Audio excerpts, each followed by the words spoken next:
एक ट्रंक की दुकान पे महिला और पुरुष जाते हैं और उनसे कहते हैं दुकानदार से कि हमें एक ट्रंक चाहिए। तो दुकानदार पूछता है कि आपको कितना बड़ा ट्रंक चाहिए, आपको क्या रखना है उस ट्रंक में। तो ये महिला पुरुष जो है हंसी मजाक करते हुए कहते हैं कि हमें उस ट्रंक के अंदर लाश रखनी है। अब जैसे ही दुकानदार ये वाली बात सुनता है तो वो शक पका जाता है। वो कहता है कि साहब आप मजाक क्यों कर रहे हैं, आप दोनों कौन हैं। तो ये दोनों बताते हैं कि ये दोनों जो है पति पत्नी हैं। अब जैसे ही दुकानदार ये सुनता है कि वो दोनों पति पत्नी हैं तो उसे थोड़ी राहत मिलती है। तो वो उनसे कहता है कि साहब जब से मेरठ में मुस्कान रस्तोगी वाला केस हुआ है तभी से क्या है हर जगह इसी बात की चर्चा हो रही है कि मुस्कान रस्तोगी ने जो है अपने पति को मार के एक ड्रम के अंदर पैक कर दिया, इसीलिए थोड़ी क्या है चिंता होती है। लेकिन आप दोनों तो खुद ही पति पत्नी हो, इसलिए कोई चिंता वाली बात ही नहीं है। अब क्या होता है, मोल भाव होता है, रेट तय होती है और आखिरकार वो ट्रंक जो है खरीद लिया जाता है। अब जाते जाते क्या होता है, ये दुकानदार जो है बड़ा फेमस दुकानदार था, इसीलिए ये जाते जाते उस ड्रम के ऊपर अपना नाम लिख देता है अब्बू भाई। अब क्या होता है, ये ट्रंक वो लोग यहाँ से लेकर चले जाते हैं। लेकिन इसके 2-3 दिन बाद क्या होता है, अचानक से उस दुकान पर पुलिस वाले आते हैं और उसे एक ट्रंक का फ़ोटो दिखाते हैं और दुकानदार से पूछते हैं कि ये ट्रंक क्या आपके यहाँ से गया है। तो वो कहता है कि हाँ साहब ये ट्रंक तो मेरे यहाँ से गया है और 2 दिन पहले ही मैंने इसे बेचा है। तो पुलिस वाले उससे पूछते हैं तुमने इसे किसे बेचा। वो कहता है कि ऐसे ऐसे पति पत्नी आए थे। तो पुलिस वाले उसे बताते हैं क्या तुम्हें पता है इस ट्रंक के अंदर से लाश निकली है। अब जैसे ही दुकानदार ये वाली बात सुनता है तो उसके पैरों के नीचे से ज़मीन खिसक जाती है। दोस्तों उस महिला और पुरुष ने यानी कि जो पति पत्नी थे उन दोनों ने इस हत्या को कुछ इस तरह से अंजाम दिया था कि ये एक ब्लाइंड मर्डर था। लेकिन उनकी एक छोटी सी गलती के कारण वो दोनों पकड़ लिए जाते हैं। आखिर इन दोनों ने इस हत्या को अंजाम क्यों दिया और ये किस तरह से पकड़े गए, आज इसी की जानकारी लेंगे। दोस्तों कहानी शुरू करूंगा उससे पहले मैं बस आपसे यही कहना चाहूँगा कि अगर आप मेरे चैनल पर नए हैं तो चैनल को जल्दी से सब्सक्राइब कर दीजिएगा ताकि रोजाना शाम को 8 बजे मैं आपके लिए एक सच्ची घटना की कहानी लेकर आ सकूं। नमस्कार दोस्तों, मैं गौरव शर्मा और आप देख रहे हैं गौरव शर्मा सफ़र।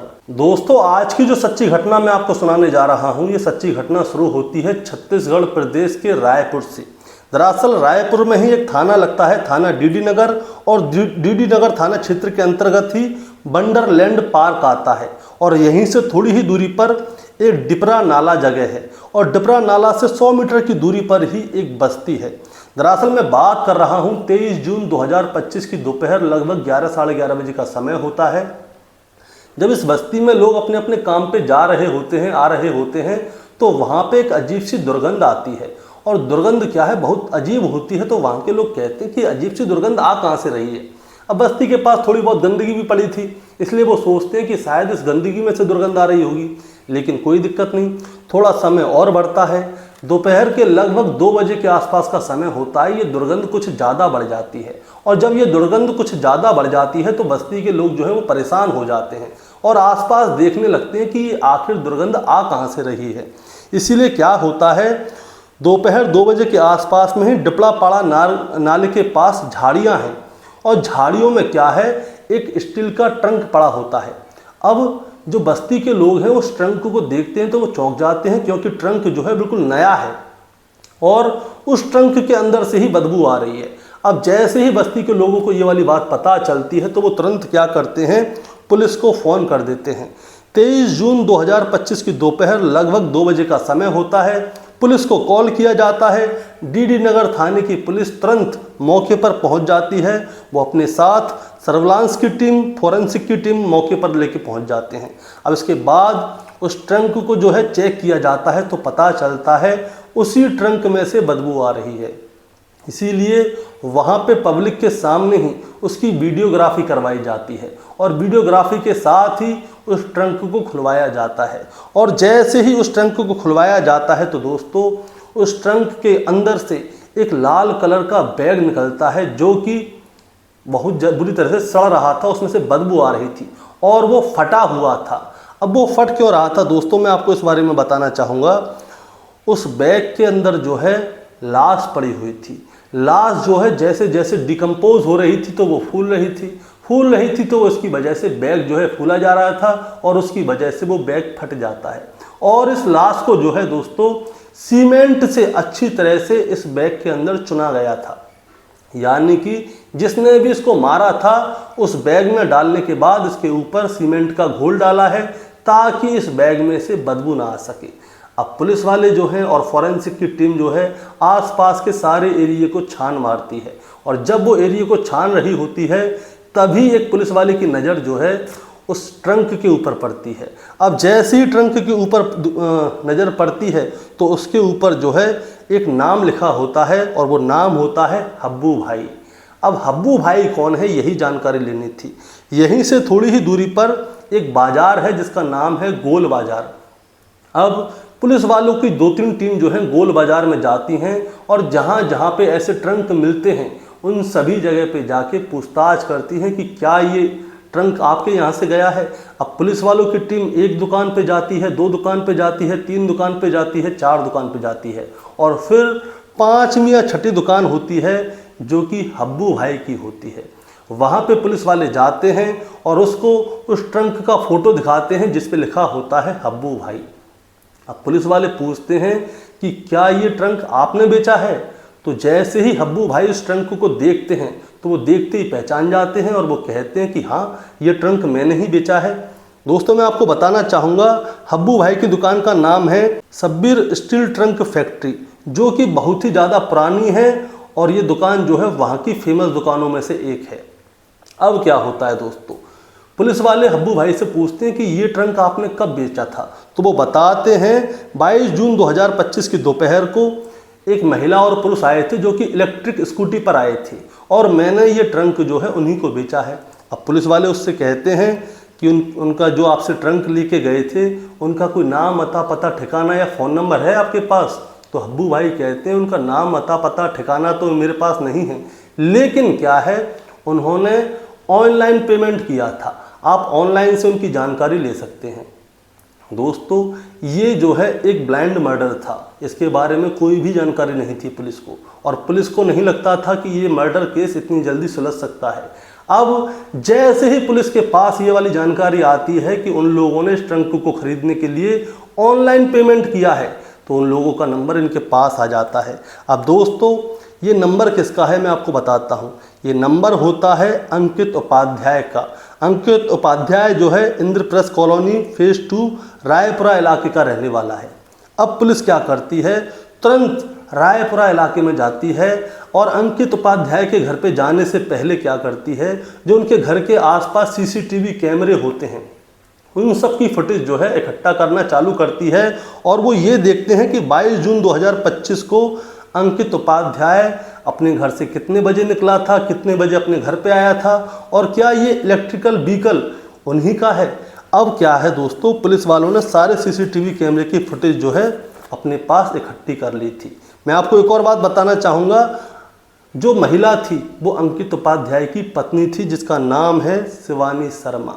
अब पुलिस वाले क्या करते हैं, अंकित उपाध्याय के घर पे जाते हैं और अंकित उपाध्याय के बारे में पूछते हैं कि अंकित उपाध्याय किधर है। तो अंकित उपाध्याय के परिवार वाले बताते हैं कि अंकित उपाध्याय और उसकी पत्नी जो है वो किसी काम से दिल्ली गए हैं। अब उनसे पूछा जाता है कि दिल्ली गए हैं, दिल्ली कैसे गए हैं, ट्रेन से गए हैं, गाड़ी से गए हैं, कैसे गए हैं। तो उनके परिवार वाले बताते हैं कि वो तो फ्लाइट से गए हैं।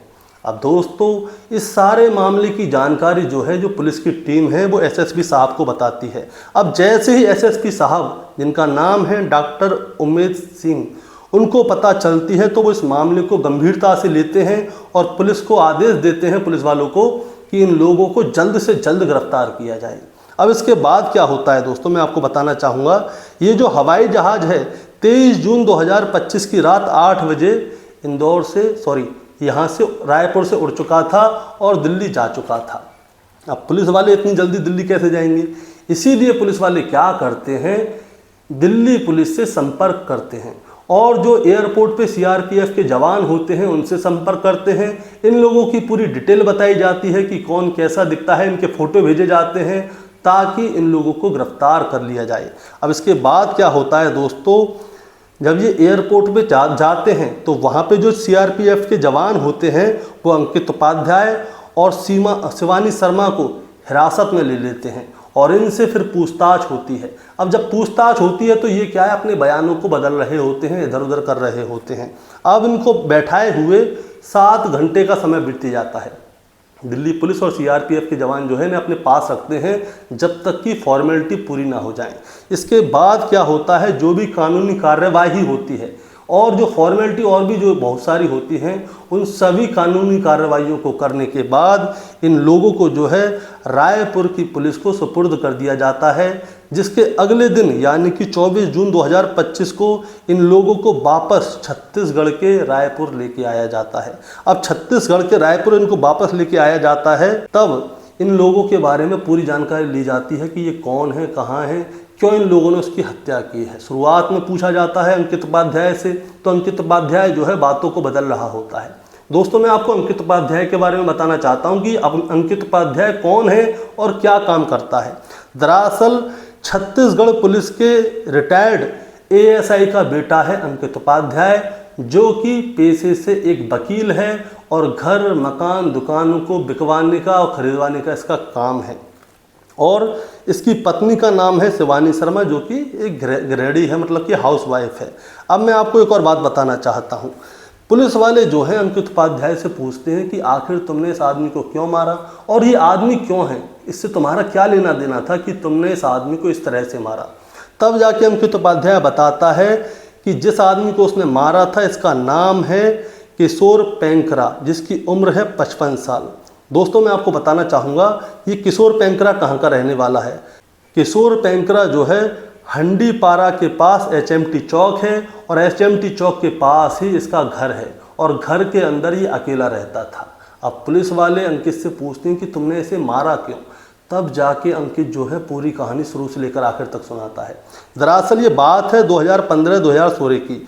हुंडीपुरा के घर का इसका सौदा हुआ था, जहाँ पे ये रहता था, और अपने घर का इसने सौदा किया था पूरे 50 लाख रुपए में। और इसका सौदा जो किया था इसने चंद्र प्रकाश कुर्रे के साथ में किया था।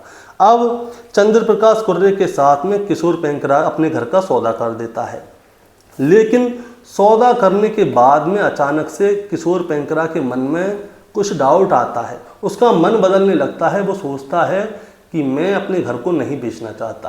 अब जब वो अपने घर को नहीं बेचना चाहता चंद्र प्रकाश को, तो इन लोगों के बीच में जो है विवाद होते हैं, कहा सुनी होती है, क्योंकि सारी बातें तय हो चुकी हैं। और उसके बाद किशोर पेंकरा जो है अपनी बात से बदल रहा है।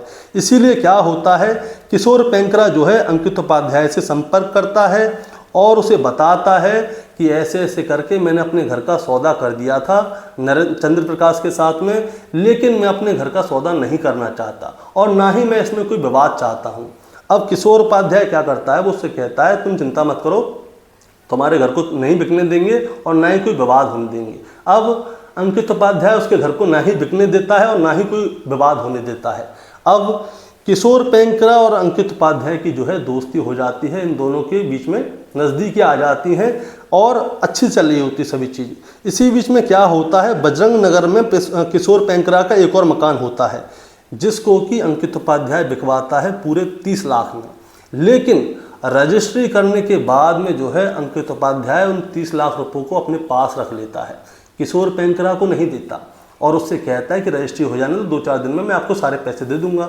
लेकिन क्या होता है दोस्तों, अंकित उपाध्याय जो है किशोर पेंकरा को एक भी पैसा नहीं देता और वो बात को टालता रहता है। वो उसको पैसा क्यों नहीं देता, मैं आपको ये बात भी बताता हूँ। दरअसल जो अंकित उपाध्याय है, वो जो है सारे पैसों को सट्टेबाजी और शेयर मार्केट में लगा देता है और सारा पैसा बर्बाद कर देता है। अब किशोर पेंकरा जो है बार बार उससे पैसे के लिए बोलता है कि भाई तुम मेरे पैसे दो, लेकिन अंकित उपाध्याय क्या करता है, उसको टहलाता रहता है, कोई ना कोई बहाना लगाता रहता है। अब इसी बीच में क्या होता है, जो किशोर पेंकरा है उसका हो जाता है एक्सीडेंट, और एक्सीडेंट होने के बाद उसके शरीर की हालत हो जाती है खराब और वो हो जाता है विकलांग, यानी कि किशोर पेंकरा जो है अपने पैरों पे चल भी नहीं सकता था, वो व्हीलचेयर से चलता था। अब किशोर पेंकरा की हालत खराब हो चुकी है, अंकित उपाध्याय उसके पैसे नहीं दे रहा है, तो वो उसके ऊपर दबाव डाल रहा था। इसीलिए क्या होता है, अंकित उपाध्याय जो है किशोर से कहता है कि ऐसा है, देखिए आपका कोई है तो है नहीं, अब आपके पैसे के लिए मैं व्यवस्था कर रहा हूँ लेकिन दे नहीं पा रहा हूँ, मैं पूरी कोशिश कर रहा हूँ पैसे देने की लेकिन हो नहीं पा रहे।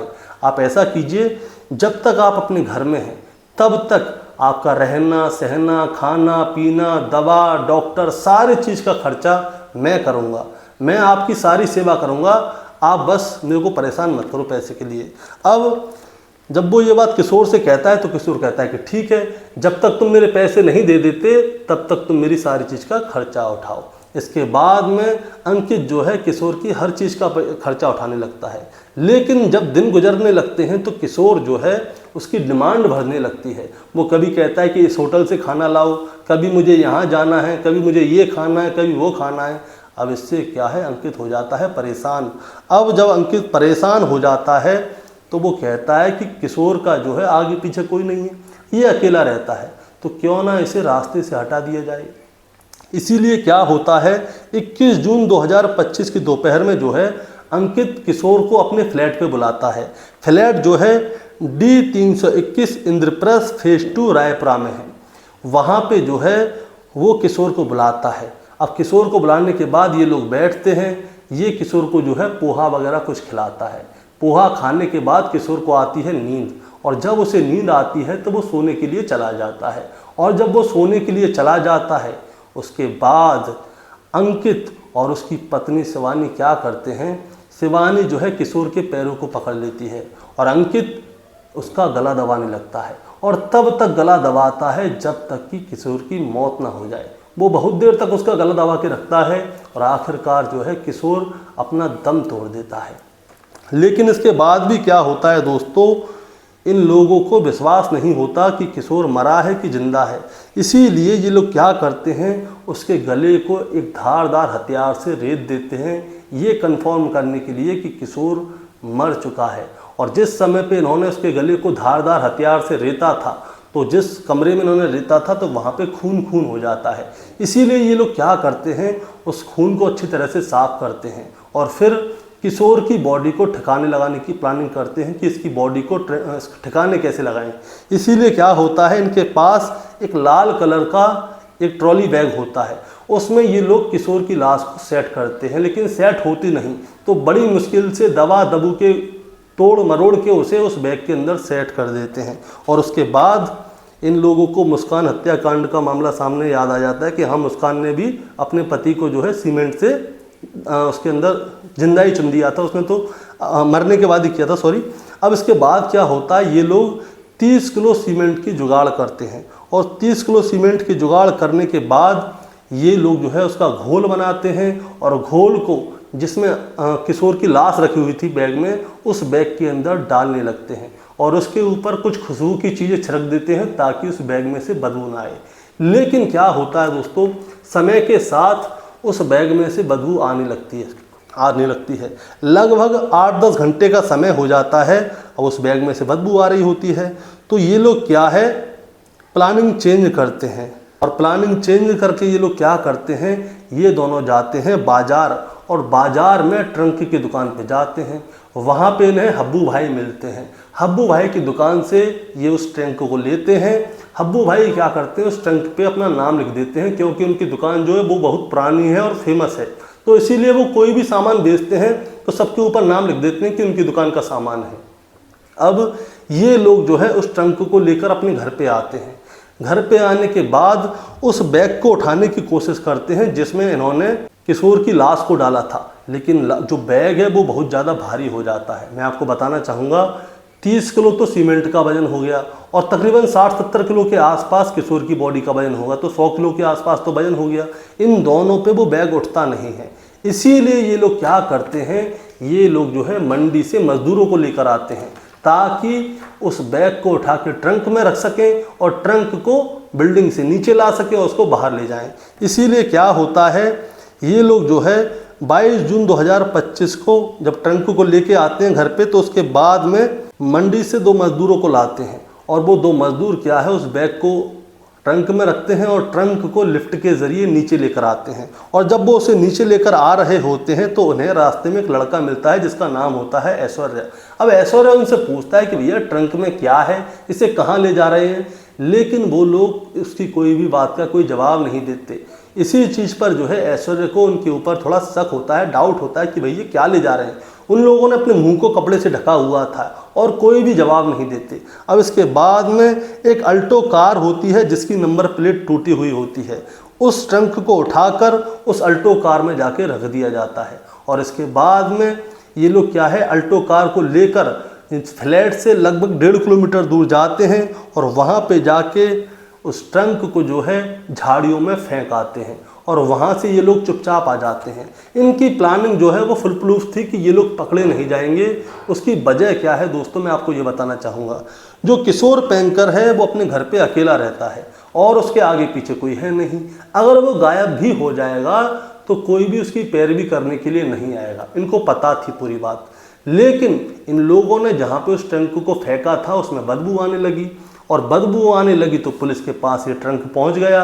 अब पुलिस के पास ये ट्रंक पहुंचा तो उस पे जो है हब्बू भाई का नाम लिखा हुआ था। पुलिस सीधी हब्बू भाई के पास पहुंची और हब्बू भाई के पास जो है इन्होंने ऑनलाइन पेमेंट किया था। ये एक ब्लाइंड मर्डर था, लेकिन अगर ये ऑनलाइन पेमेंट नहीं करते तो ये बच जाते। लेकिन मैं आपको दोस्तों फिर से बताना चाहूँगा कि पुलिस के हाथों से कोई भी नहीं बच सकता। इसीलिए कोई भी गलत काम करने से पहले एक बार नहीं 1000 बार सोचें। अब दोस्तों अब अंकित और उसकी पत्नी शिवानी को पुलिस ने गिरफ्तार कर लिया है। इनसे पूछताछ हुई है और उसके बाद इन लोगों को जेल भेज दिया गया है और पुलिस और भी जानकारी लेने की कोशिश कर रही है कि अंकित और शिवानी ने ये हत्या सिर्फ पैसों की वजह से की है या कोई और वजह है, या फिर इस हत्याकांड में कोई और भी इनके साथ जुड़ा हुआ है। दोस्तों आगे पुलिस जो भी फैसला लेकर आएगी मैं आपको अपनी कहानी में ज़रूर बताऊंगा। और हाँ, इस कहानी के बारे में आपका क्या कहना है आप ज़रा हमें कमेंट में बताएं। चैनल पे नए हैं तो सब्सक्राइब करके जाएं ताकि रोज़ाना शाम को 8 बजे मैं आपके लिए एक सच्ची घटना की कहानी लेकर आ सकूं। नमस्कार।